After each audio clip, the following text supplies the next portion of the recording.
All right, we're back, and today is build day. I went to Granger. I picked up a lot of nuts, bolts, and hardware, and we're gonna start getting hangers in and getting this rear end slammed back in the truck today. Let's get after it.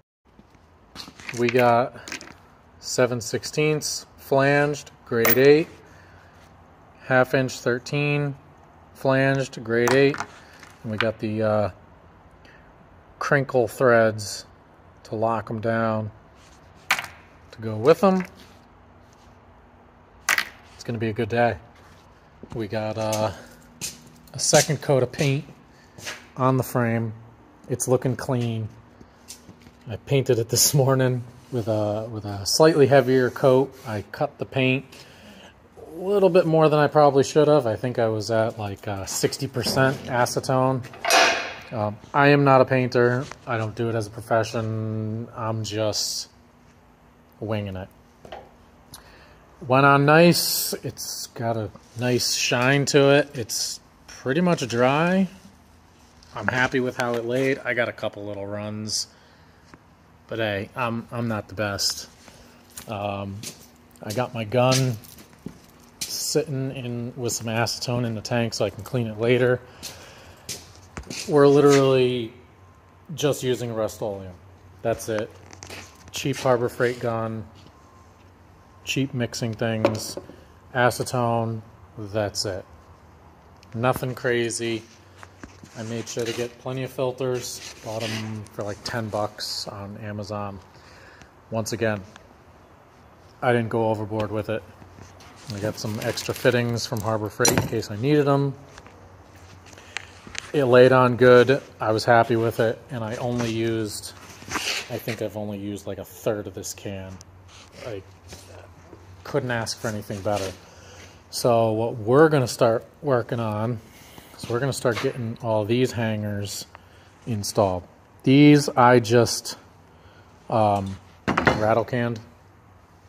Actually, everything I rattle canned. We're going to hopefully get the tow hitch on, get the leaf springs built, put together, and get everything in the truck today. So let's get after it.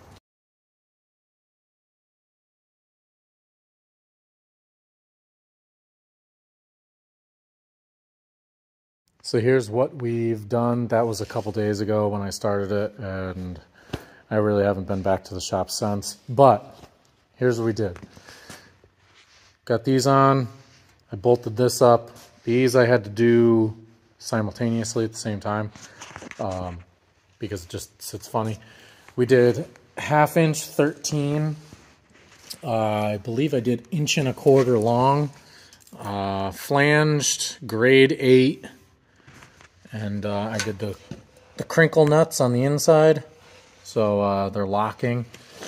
These are 7/16 14s flanged black oxide, which these are the same for all the other brackets. When I bought these hangers brand new, they came with little baby ones. They were metric and stuff. I wanted everything to be uniform. So I just bought a whole bag of them.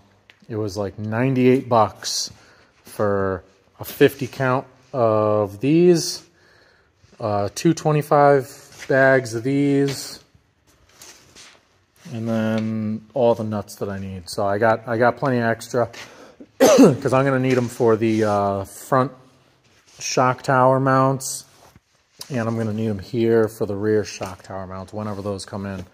Amazon said they were supposed to be in the other day, but they weren't. So that's the issue, but whatever. Everything else is going good.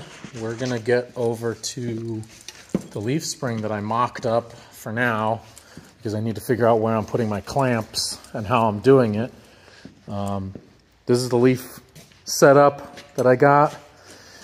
Originally it had 4 center leaves. I believe it was 1, 2, 3, and then this. Oh no, wait, it was 1, 2, 3, 4. It was those 4. I added these 2. It's going to give it about a little bit over 1 inch of lift, I believe. Stiffen it up a little bit because I'm going to have a steel flatbed on it. I wanted to see where I have to put each style of spring clamp, which I'm going to be using these. These are rivet on, and these, the regular wraparounds, which I'm also going to be painting these white so that they kind of stand out. So what I'm going to be doing is I'm going to pull this apart later and show you guys what's going on. But I think I'm going to be putting this, I don't know if you guys can see it, I'm going to put it right on, I believe it's this one right here, this leaf, I think. Yeah, I'm gonna end up putting it on here in the front, and most likely I'm gonna end up leaving it about that tall. I don't know. I got to see how things are gonna lay out once it's in the truck. I don't know if this is gonna get in the way of the overload or not. I'm not sure yet. I got to kind of figure it out. And then on this side, I'm gonna put this up. I believe I was going to put it on this one here. I don't remember. But I had to mock it up just so I can see, because originally there was one, you can see there's two holes here. Focus. Come on. There we go, that's better. So there's two holes here. One was for a plastic shim, which I have over there. And then the other was for the riveted on clamp, which I think it was this one here. And then I had the plastic spacer here, which is here. These aren't the right size. They're the only ones that I could find. They just kind of, you can see there's a little bit of a ring here. That was where the old one was.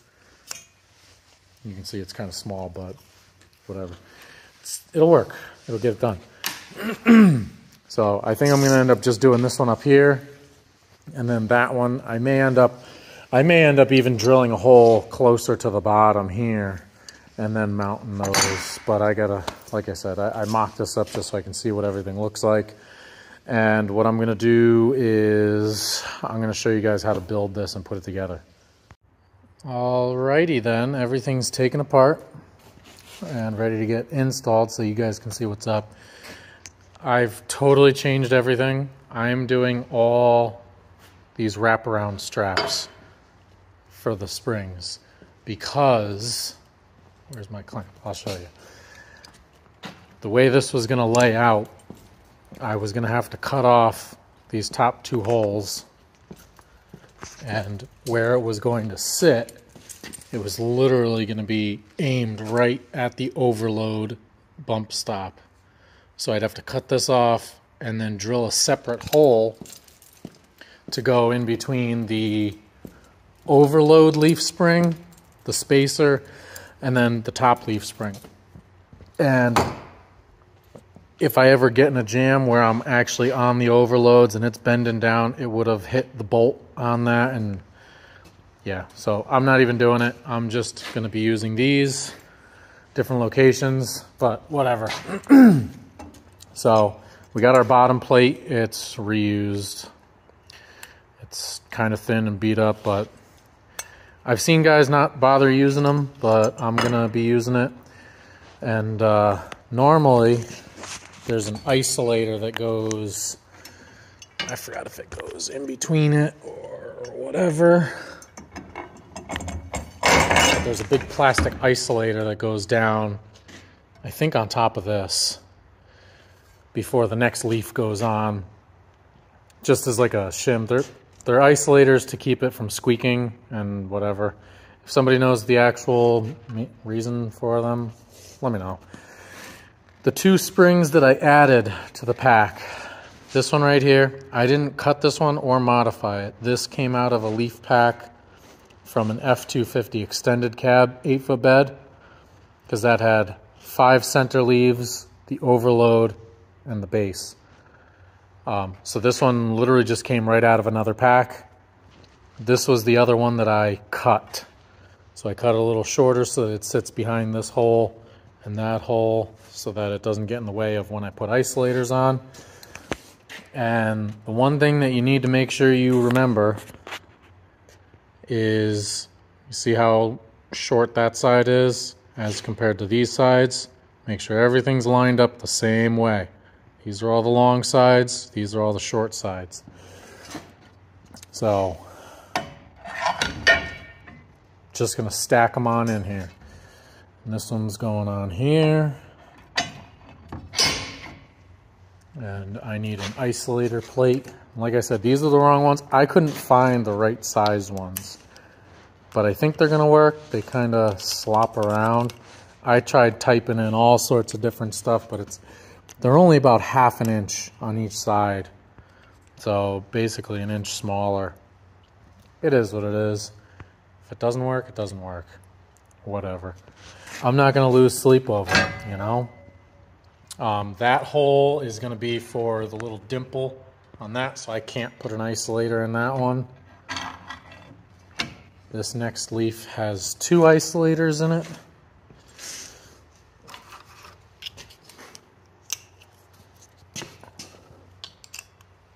There we go.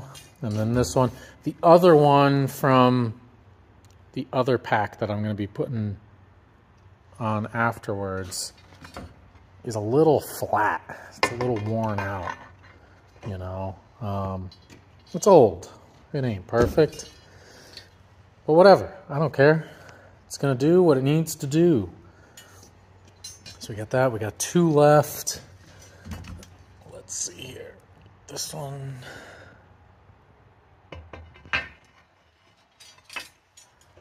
Okay, see we got a little bit of a gap. Let's get these last 2 isolators in here. Over there. And over here. And then this one is going to have another strap, so this one's got to stay away. So this one actually kind of works out for the right size. So I'm not too worried about that one. And then we got to get... There we go. Perfect. I like it. It's looking good. Now this is a spacer before the overload. You need to make sure front goes towards the short side of the leaf springs. That goes towards the front, this goes towards the back. So you got to make sure that you have it on in the right orientation. Right there, that's it. So all we got to do is lean on it a little bit and get this in here. I'm going to put you down for a second, and I'm going to get, because I can't do this with just one hand, so I'll be right back. Okay, I got it on there. We're cranking it down. The one thing you got to make sure as you're tightening this down, make sure all the leaves are nice and even on the sides, because if you try and put those on and they ain't even, you're in for a bad time, you know, and you don't want that. And the other thing that we got to do once we get this tightened all the way down, you got to cut that round head, or you got to make the head on the bottom side round so that it fits in here, because this sits on the perch on the axle, that sits on top of this. You need to make sure that that head, which is on the bottom, can fit in there.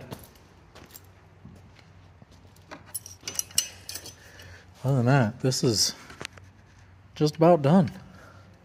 Nice and easy. Then we can drop it right in the truck.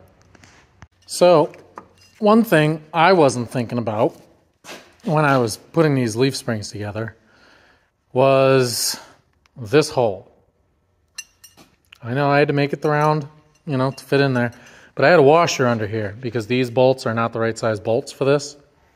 They're 3/8. I should have had bigger ones, but Home Depot didn't have them, and yeah, we already went over this. But the washer was just big enough to make this sit on here and rock. So I had to put a big old C-clamp on there, hold it, and take it off. So now they sit on there nice. The other thing, I can't manhandle that thing in the truck by myself with holding the camera. I already got this one in. It's kind of a pain. I actually have to jack up the rear lift it up and put the jack stands back there, because right now I don't have those blocks in here. The blocks go under here, then the pack, then everything else. So unfortunately I gotta move everything around, but it just fits. It just situates. I didn't tighten anything. It's just sitting right there. Perfect. Starting to take shape. Starting to look like a truck again. We got the bolts here. I got these all cleaned up and painted for the hitch. And I'm going to slam that other one in here and we'll get right back to you. All right. That's going to wrap it up for this one. I didn't get that one in all the way because this one's under a decent amount of tension. I think that jack stand's a little bit lower because I just got it on blocks of wood. So this one's just a little tough to get in there. So I'm just going to jack it up and get a couple things else on it. And that's going to be it for tonight. So we'll get back to you guys next time. Most likely the only stuff that I'm going to do is I'm going to put the spacer blocks in here, put the top plates on, and then the U-bolts. And that's going to be it. We're moving right along. So until next time, we'll catch you guys next week.